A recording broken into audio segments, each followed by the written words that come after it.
وما كنت متخذ المضلين عضدا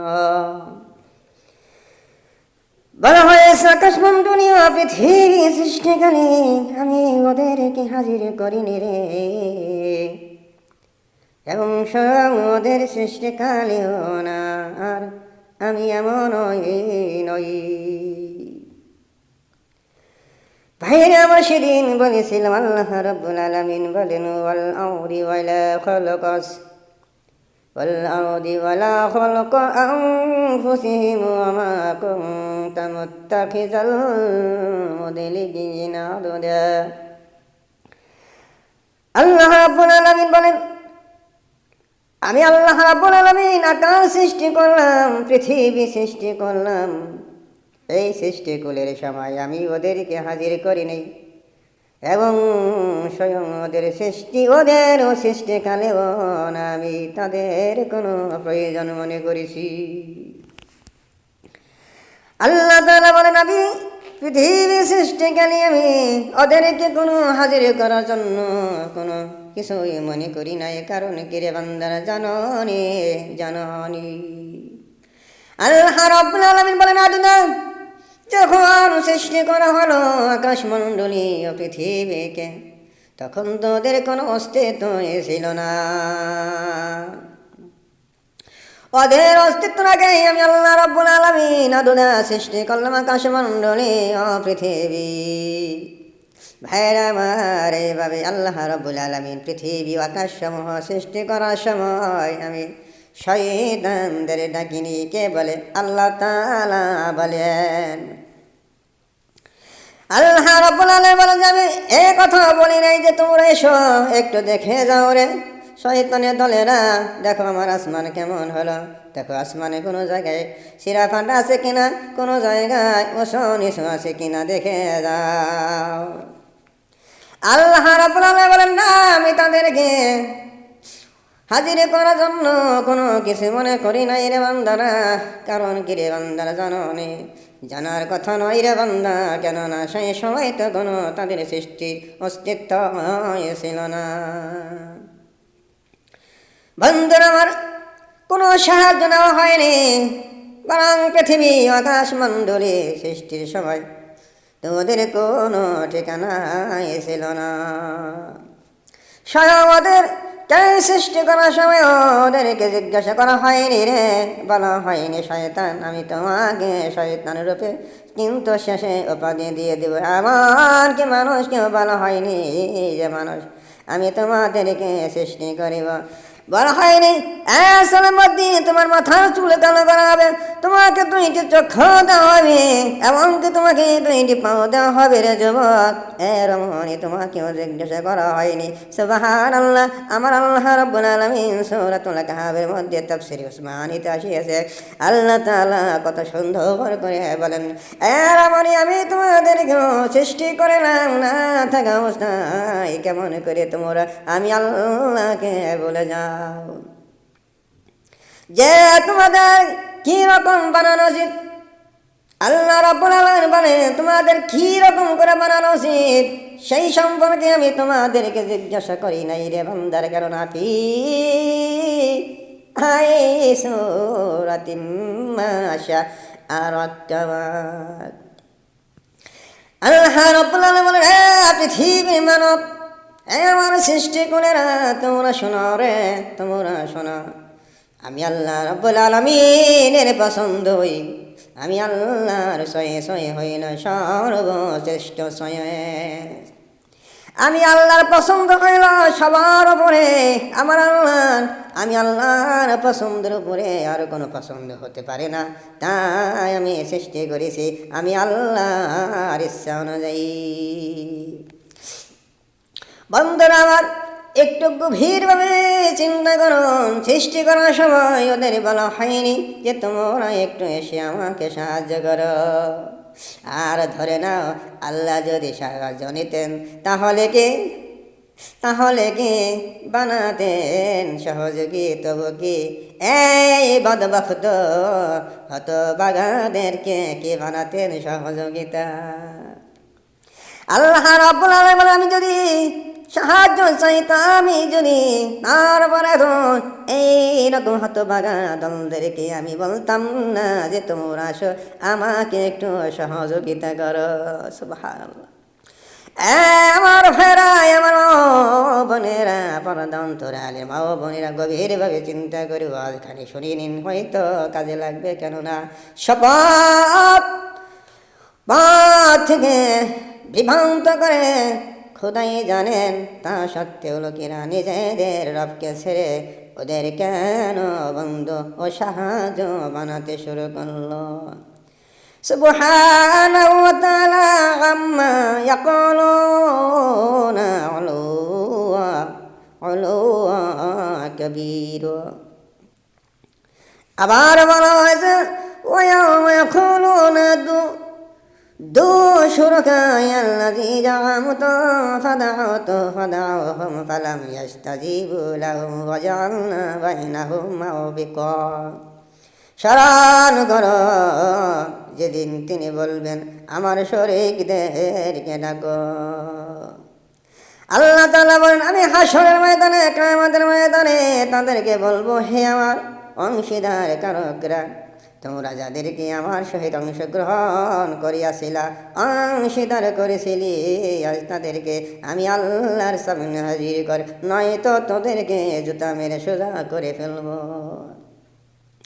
ভাইয়েরা আমার, যাদেরকে আমার অংশীদার মনে করবে তাদেরকে ডাকো, দেখি এই বিপদের সময় তোমাদের সাহায্য করে কি।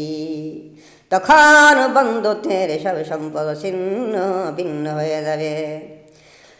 একে অন্যের কাছে যেতে পারবে না, কাজে আসে, কাজে আসা তো দূরের কথা, উভয়ের মধ্যে বিরাট ও গভীর অগ্নিখাত প্রতিবন্ধক হয়ে যাবে।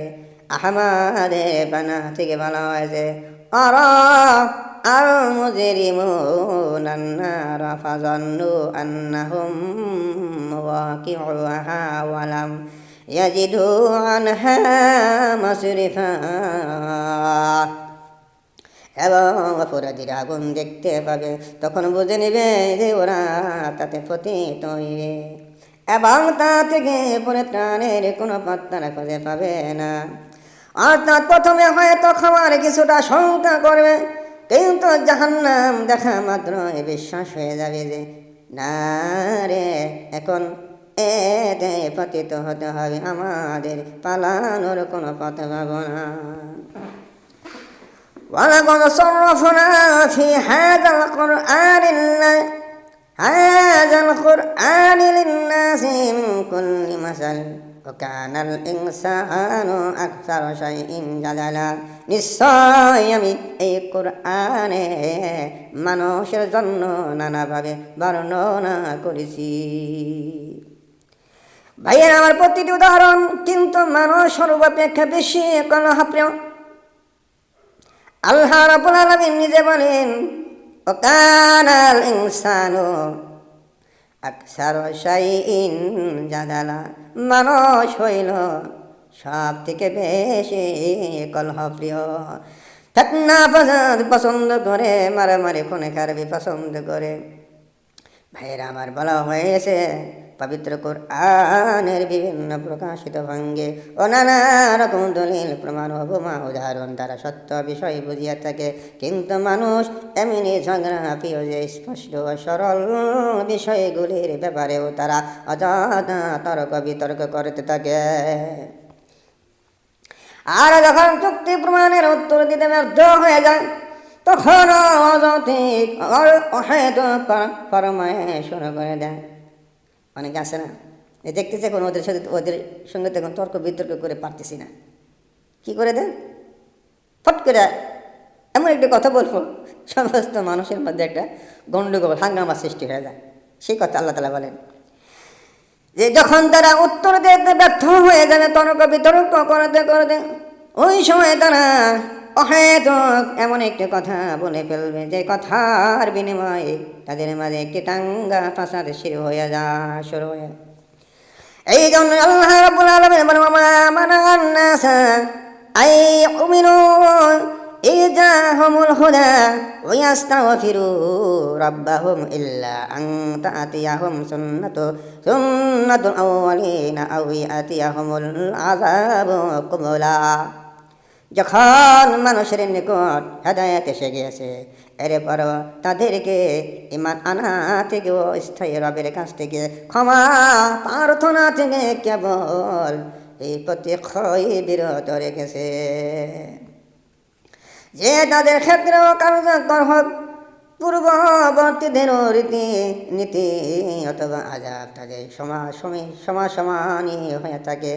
বলে যে সামনে এসে উপস্থিত হোক, ওদের হটকারিতা অবাধ্যতা দৃষ্টি নির্দিষ্টই বলা হয়েছে যে কোরআনের ন্যায় মহান হেদায়েতে পৌঁছে যাওয়ার পরিমাণ না ও তওবা না করার কোনো যুক্তিযুক্ত ওজোর ওদের নিকট নেই। সত্য গ্রহণ করতে এখন দেরি কেন? ভাইয়েরা, তবে কি ওরা এর অপেক্ষায় আছে যে পূর্ববর্তী জাতি সমূহের নাই আল্লাহ তাআলা ওদের সমূলে ধ্বংস করে দিক? আল্লাহ রাব্বুল আলামিন বলেন, বান্দা, ওদের কি তাহলে সেই জাতির জন্য, সেই জাতির অনন্য অর্থাৎ সেই পূর্ব জাতিদের মতো ধ্বংসশীল হওয়ার জন্য কি তারা অনিবার্য মনে করে নিছে? ভাইয়েরা আমার আল্লাহ রাব্বুল আলামিন বলেন, ওয়া নুরসিলুল মুরসালিনা ইল্লা মুবাশশিরিনা ওয়া মুনযিরিনা ওয়া ইউজাদিলুনাল্লাযীনা কাফারু বিল বাতিলি লিয়ুদখিসু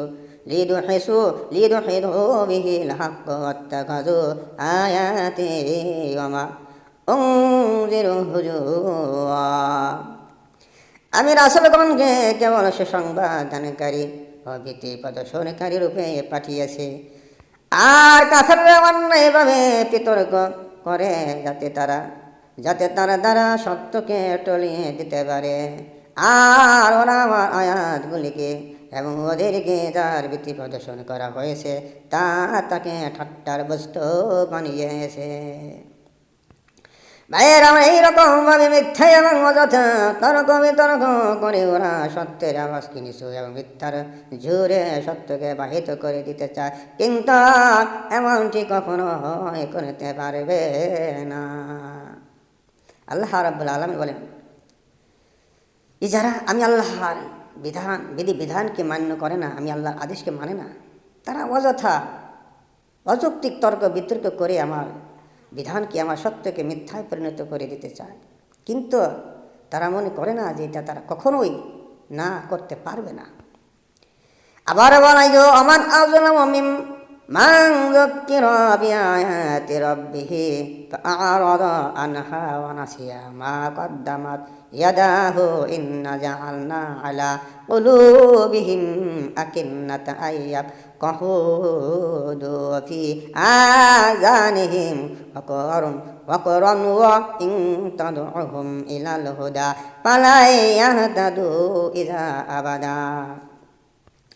ওর যে বড় জালেম আর কে, যাকে তার রবের আয়াত সমূহের মাধ্যমে নসিহত করা হয়েছে, কিন্তু সে তা থেকে মুখ ফিরিয়ে নিয়েছে এবং সে নিজ হাতে যা কিছু অগ্রিম পাঠিয়েছে তা ভুলে গিয়েছে। বস্তুত আমি এমন লোকদের অন্তরে উপর পর্দা রেখে দিয়েছি যাতে ওরা কোরআন বুঝতে পারে না, এবং ওদের কানের মধ্যে রেখে দিয়েছি বধিরতা। আর যদি আপনি ওদের পথের দিকে আহ্বান করেন তবুও কখনো ওই পথে আসবে না,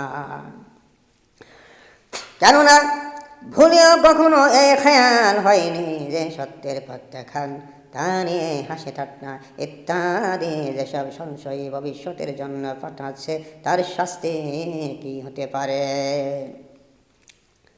ভাইয়ের আবার বলা হয়েছে, বাতিলের পক্ষে তর্ক বিতর্ক এবং সত্যের প্রতি ঠাট্টা বিদ্রোহের কারণে আমি ওদের জন্য ওদের অন্তরে পর্দা ফেলে দিয়েছি এবং কানের মধ্যে ছিপে ঢুকিয়ে দিয়েছি। আল্লাহ রাব্বুল আলামিন বলেন, কাফেরদের জবানের মধ্যে এমন একটি পর্দা ঢেলে দিয়েছি যার বিনিময় ওদের কাছে আর ভালো কথা ভালো লাগবে না রে। এবং ওদের কানের মধ্যে এমন একটি শিশি ঢুকিয়ে দিয়েছি, যার বিনিময় ওরা সত্য শুনতে পায় না, বুঝতেও পারে না। ফলে সত্যর প্রতি মনোযোগী হবে কি করে? বন্ধুরা আমার, পরিণামের চিন্তাই বা করবে কি করে? হে হতভাগাদের পক্ষে প্রতি আশা, কোনো আশা করা যায় না। এই জন্যই আমার আল্লাহ তাআলা আবার বলেন, ওয়া রাব্বুকাল গফুরু যুর রাহমাতি লাউ ইয়াখিযুহুম বিমা কাসাবু লাআযালা লাহুমুল আযাবা বাল লাহুম মাউঈদুল লা ইয়াত্তাখিযু লা তাখিযু মিন দুনিহি মাওইলা। আপনার রব বড় ক্ষমাশীল। আল্লাহ রাব্বুল আলামিন নবীজিকে বলেন, হে আমার নবী, হে আমার রাসূল, হে আমার পয়গম্বরগণেরা, আপনারা বলে দিন যে আমার রব, আপনার রব, আমাদের রব বড় ক্ষমাশীল ও করুণাময়। তিনি যদি ওদের কৃতকর্মের কারণে ওদের পাকড়াও করতে চান বা চাইতেন, তবে সত্য ওদের উপর আজ আপতিত করতেন। বস্তুত ওদের জন্য রয়েছে একটি প্রতিশ্রুতি সময়, যা থেকে বাঁচার কোনো আশ্রয়স্থল ওরা পাবে না। আল্লাহ তাআলা বলেন, ওদেরকে একটি সময় নির্ধারণ করে দিয়েছি, এই সময় পর্যন্ত ওরা দুনিয়ার জমিনে তাফালিং লাফাটা করতে পারবে, ওদের মনে যা চায় তাই করতে পারবে। ওই মানে এমনও বলা হয়েছে, আল্লাহ রাব্বুল আলামিন বলেন যে যতক্ষণ পর্যন্ত ওদের জিহ্বার মধ্যে রক্ত সঞ্চিত হতে থাকবে, ততক্ষণ পর্যন্ত ওদের মনের ইচ্ছা অনুযায়ী ওরা যা চাইবে তাই করতে পারবে। কাদেরকে বলা হয়েছে? যারা আল্লাহর বিধানকে অমান্য করে, এদের সম্পর্কে। ওদের কার্যকলাপ তো এমন হয় যে আযাব আসতে আসতে এক মুহূর্ত দেরি হওয়ার কথা নয়, কিন্তু আল্লাহ তাআলা সহনশীলতা অদয়াদ্রতা তৎক্ষণিকভাবে ধ্বংস সাধনের সাধারণ রব। তিনি তার সাধারণ দয়া গুণে একটি সীমা পর্যন্ত ক্ষমা করে থাকেন এবং কঠিন থেকে কঠিনতম অপরাধীকেও সুযোগ দেন, যাতে তওবা করে পিছনের গুনাহসমূহ মাফ করে নিতে পারে এবং ঈমানে নিয়ে পরম রহমতের অধিকারী হতে পারে। ফিরআউনকে যখন নীল নদীর পানিতে ডুবি মারা হয়, যখন তাহার নাক বরাবর পানি এসে গেছে, তখনও বলে না যে হে পরম করুণাময় অসীম দয়ালু আল্লাহ, আমি ভুল করেছি, আমার ভুল হয়েছে, আপনি আমাকে মাফ করে দিন। কিন্তু তখনও বলে না, তখনও কি বলে? হে মুসার রব, তুমি বলো তোমার রব কি আমাকে ক্ষমা করে দিতেন। আল্লাহু আকবার। আল্লাহ রাব্বুল আলামিন বলেন, আমি আল্লাহ রাব্বুল আলামিন এমন ক্ষমাশীল, এমন দয়াশীল, যেই ক্ষমার যে দয়ার কোনো তুলনা হতে পারে না। আযাব আসে এই যে দেরি, তা একটি নির্ধারিত সময় পর্যন্ত। সেই সময়টি আসার পূর্বে কোনো অপরাধীর আগে দিক সেদিক পালিয়ে যাওয়া সম্ভব নয়। যখন সময় আসবে রে, সকলে বন্দী হয়ে চলে আসবে, কারো কোনো কিছুই তখন শোনা হবে না। অতিলকাল কুরআ আহলাকনাহুম লাম্মা যালামু ওয়া জাআলনা লিমাহালিকিহিম মাউঈদা। আর সেই সব জনপদবাসীদের আমি ধ্বংস করে দিয়েছি যখন ওরা জুলুম করেছে, আর আমি ওদের ধ্বংসের জন্য স্থির করেছিলাম একটি নির্ধারিত সময়। ভাইয়েরা আমার, এইরকম করে বলো যে দেখে নাও এবং চিন্তা করো, যেই জুলুম করার কারণে নির্ধারিত সময়ে কীভাবে ওদের ধ্বংস করা হয়েছিল, অনুরূপ তোমাদেরও ভয় করা উচিত যে ওই সময় এসে গেলে আল্লাহর শাস্তি থেকে তোমরাও রক্ষা পাইতে পারবে না। ওয়াইদ ক্বালা মূসা আবার আসি, ওয়াইদ ক্বালা মূসা লিফাতাহু লা আবরাহু হাত্তা আবলুগা মাজমাআল বাহরাইনি আও আমদিয়া আমদিয়া হকবা। যখন মূসা আলাইহিস সালাতু ওয়াস সালাম নিজের খাদেমকে বললেন, আমি চলতে থাকবো যতক্ষণ না দুই সাগরের সঙ্গম স্থানে পৌঁছাই। এটা আবার ওই খিজির আলাইহিস সালাম ঘটনা আল্লাহ রাব্বুল আলামিন এখানে ধরে তুলতেছেন। ওই যে কোয়ালা মুসা আলাইহিস সালাম বললেন লিফাতাহু, আমি তার খাদেমকে বললেন আমি লা আবরহ, যতক্ষণ পর্যন্ত দুই সাগরের হাত্তা আবলগা, দুই সাগরের মিলন্ত অবস্থায় জায়গায় না পৌঁছাইব, অথবা ওই আমি যোগ যোগ ধরে চলতে থাকব। বন্ধুরা, আমার উল্লেখ করা হয়েছে যে অহংকারী কাফেররা দরিদ্র মুসলমানদের হ্যাঁ ভাবার কারণে হুজুর সাল্লাল্লাহু আলাইহি সাল্লামকে বলতো, আপনার নিকটে এধে থাকতে না দিলে আমরা আপনার কাছে আসব। অর্থাৎ মুসা আল্লাহ রাব্বুল আলামিন রাসূলকে বলেন, হে আমার প্রিয় রাসূল, কাফেররা আপনাকে বলবে যে হে নবী, আপনার পাশে গরিব মিসকিন এতিমদেরকে বসাইন না, তাদেরকে জায়গা দেন না, তাদেরকে জায়গা না দিলে আমরা বড় লোকেরা আপনার পাশে এসে বসবো। সেই সম্পর্কে আল্লাহ রাব্বুল আলামিন বলতেছেন, হুজুর সাল্লাল্লাহু আলাইহি সাল্লামকে বলতো, আপনার নিকটে এদের থাকতে না দিলে আমরা আপনার কাছে আসবো। এটি আল্লাহ রাব্বুল আলামিন দুই ব্যক্তির ঘটনা শোনালেন। তারপর দুনিয়ার উদাহরণ এবং গর্ব অহংকারের কারণে ইবলিস ধ্বংস হয়ে যাওয়ার কথা বর্ণনা করলেন। এখন মূসা আলাইহিস সালাম ও খিজির আলাইহিস সালামের কাহিনী ওই যে বললাম বর্ণিত হচ্ছে, যার শিক্ষা এই যে আল্লাহ তাআলা অর্থাৎ আল্লাহগণ সর্বাপেক্ষা উত্তম হলেও নিজেদের উত্তম বলে না। এখানে কি বলেছেন জানেন?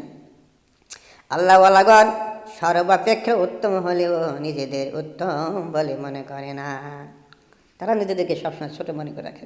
এটাই হলো ওলি আল্লাহদের দৃষ্টান্ত বা তাদের নিয়ম। আর বর্তমান জামানায় যদি কোনো এক ব্যক্তি বা কোনো মোল্লা বা কোনো দরবেশ বা কোনো পীর যদি একটি বিজলি চমকাইতে দেখে, তাহলে সেটাকে তার মুজিজা অর্থাৎ তার কেরামত হিসাবে মুরিদদেরকে শোনায়। কিন্তু আল্লাহ রাব্বুল আলামিন বলেন যে আমার আল্লাহওয়ালাগণ সর্বাপেক্ষা উত্তম হলেও তারা নিজেদেরকে উত্তম বলে মনে করেন না। আর কদাচিৎ ভুলে বলে ফেললেও আল্লাহ তাআলার পক্ষ থেকে তাদেরকে সতর্ক সাবধান করা হয়। একটি ঘটনা মনে পড়ে গেল, সামনে এসে গেল। হযরত মূসা আলাইহিস সালাম এখন সাজা থেকে অত্যন্ত জ্ঞান গর্ব হৃদয় স্পর্শী ওয়াজ নসিহত করেছিলেন। তখন এক ব্যক্তি বলল, হে মূসা, পৃথিবীর বুকে আপনার চেয়ে বড় আলেম কেউ আছে? বলে, জানেন কি? তিনি বললেন, না। এই উত্তর আসলে ঠিক হয়েছিল, কেননা মূসা আলাইহিস সালাম শীর্ষস্থানীয় পয়গম্বরদের অন্যতম বলে তার যুগে শরীয়তের ইলম তার চেয়ে বেশি কারো থাকতে পারে না। ভাইয়েরা, কিন্তু আল্লাহ তাআলার নিকট তার উত্তরের ভাষা পছন্দ হয়নি, যদিও অর্থ ঠিক হয়েছিল। কেননা ওই যুগে মূসা আলাইহিস সালামের মতো জ্ঞানী ব্যক্তি বা ইলমওয়ালা অন্য কোনো দ্বিতীয় ব্যক্তি ছিলেন না, এটা আল্লাহ তাআলাও বলেন। কিন্তু তারপরে আল্লাহ রাব্বুল আলামিন বলেন, যদিও কথাটি সত্য হয়ে থাকে,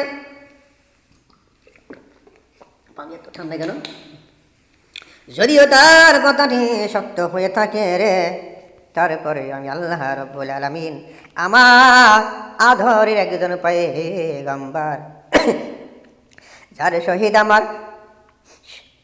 আমার তোর পাহাড়ের দিদারের ঘটনা ঘটিয়েছিল, আমি আমার এই পয়গম্বরকে এত ভালোবাসি, এত মহাব্বত করি যে আমার এই পয়গম্বর যখন ওই যে কথা আমি আল্লাহর কাছে আবদার করি, আমি আল্লাহ রাব্বুল আলামিন সঙ্গে সঙ্গে আমার এই পয়গম্বরের দোয়া কবুল করেছি। কিন্তু এমন একজন পয়গম্বর হওয়া সত্ত্বেও সে কেমন করে বলল যে না, এই যুগে আমার থেকে আর কোনো বড় জ্ঞানী ব্যক্তি নাই। বলা হয়েছে এই কথাটুকু বলার বিনিময় আল্লাহ রাব্বুল আলামিন তাকে বোঝানোর জন্য, তাকে অন্য দিক দিয়ে শিক্ষার জন্য কি ঘটনা ঘটাইয়া দিলেন। মুসা আলাইহিস সালাম শীর্ষস্থানীয় পয়গম্বর অন্যতম বলে তার যুগে শরীয়তের ইলম তার সে বেশি কারো থাকতে পারে না, কিন্তু আল্লাহ ওয়ালার নিকট তার উত্তরে ভাষা পছন্দ হয়নি। যদিও অর্থ ঠিক ছিল, তবে উত্তরের ভাষায় ব্যাপকতা থেকে প্রকাশ পাচ্ছিল যে পৃথিবীর বুকে তিনি সকল দিক দিয়ে নিজেকে মানুষের মধ্যে সবচেয়ে বড় জ্ঞানী মনে করেন। ভাইয়েরা আমার, আল্লাহ রাব্বুল আলামিন এই মর্জি এই ছিল যে তিনি বিষয়টি আল্লাহর সর্ব ব্যাপী জ্ঞানের হাওলানা করে দিয়ে এইভাবে বললেন যে আল্লাহর নৈকট্যপ্রাপ্ত মকবুল অনেক বান্দা রয়েছে, আর সকালে অবস্থা জ্ঞান ইত্যাদিতে তিনি ভালো জানেন, আল্লাহ ভালো জানেন। তখন মুসা আলাইহিস সালাম এর নিকট ওহী আসলো, ঘটনা ঘটাইয়া দিল কে? আল্লাহ রাব্বুল আলামিন ঘটনা ঘটাইয়া দিলেন যে যেখানে দুই সাগর, ওই যে বলেছিলাম যেখানে দুই সাগরে মিলিত হইবে সেখানেই আমার এক বান্দা আছে যে তার তোমার সে বেশি জ্ঞানী। সহিহ বুখারী আসিয়াছে এই দুই সাগর বলতে কোন কোন কোন কান্তি উদ্দেশ্য, কেউ কেউ বলেছে যে পারস্য সাগর, আবার বলা যে ভূমধ্য সাগর। কিন্তু এই দুইটি সাগর কোথায় মিলিত হয়নি, কোথাও মিলিত হয়নি, তবে হইতে পারে মিলনস্থল বলতে নিকটবর্তী উদ্দেশ্য। কেউ বলেন আফ্রিকার দুই সাগর উদ্দেশ্য, কোন কোন আলেমের নিকটে এর সেই অর্থ হচ্ছে যে সেই স্থান যেখানে গিয়ে দজলা অফুরাত নদীর পারস্য উপসাগরে পতিত হয়েছে। যাই হোক বন্ধুরা আমার, ভাইয়েরা আমার, আমি যে কথা বলতেছিলাম, মুসা আলাইহিস সালাম সেই জ্ঞানী ব্যক্তির নিকট পুরনো ঠিকানা জানতে সে দরখাস্ত করলেন। আল্লাহকে বলুন, আল্লাহ আপনি দয়া করে আমাকে সেই ব্যক্তি পুরা সম্পন্ন ডিটেলস বা ঘটনা তার সম্পর্কে আমাকে জানিয়ে দিন যে সে কোন স্থানে রহিয়াছে। তিনি সেখানে গিয়ে তার নিকট থেকে কিছু ইলম ফায়দা হাসিল করতে পারেন। তখন হুকুম হলো তার তালাশে বের হলে সঙ্গে একটি তাজা মাছ নিয়ে সেখানে পৌঁছাইতে হবে, হাজির হয়ে যাবে। সেখানে সেই বান্দা আছে বলে বুঝবে। এইভাবেই বলা হয় যে ভাইয়ের আমার, ঝদারা যে বিস্তীর্ণ এলাকা উদ্দেশ্য হতে পারে, তাতে কাঙ্ক্ষিত স্থানটি কোথাও তা নির্ধারণের জন্য এই আয়াতে আলামত সাব্যস্ত করে দেওয়া হলো। মুসা আলাইহিস সালাম উল্লেখিত হাদিস অনুযায়ী তার বিশিষ্ট খাদেম হযরত ইউশাকে সঙ্গে নিয়ে সফর শুরু করলেন এবং ইউশাকে বললেন মাছটির প্রতি লক্ষ্য রাখতে হবে, লক্ষ্যস্থলে না পৌঁছা পর্যন্ত আমি আর অবিরাম চলতে থাকবো। এমনকি বছর বা যুগ অতিবাহিত হতে থাকিলেও উদ্দেশ্য হাসিল হওয়ার পর্যন্ত সফর অব্যাহত থাকবে। বন্ধুরা আমার, ঘটনা শেষ করে দিলাম, সময় শেষ হয়ে গেছে। বলা হয়েছে হযরত ইউশা উদ্দেশ্যে যিনি প্রথমে মুসা আলাইহিস সালামের খাদেম ছিলেন, অতঃপর তার ওই সময়ে পয়গম্বর এবং তার ওই পরে খলিফা হয়েছিলেন। ফালাম্মা বালাগা মাজমা বাইনিহিমা নাসিয়া হুতামা ফাত্তাখাযা সাবিলাহু ফিল বাহরি সারাবা। অথবা তারা যখন দুই সাগরের সঙ্গম স্থলে পৌঁছাইলেন, তারা নিজেদের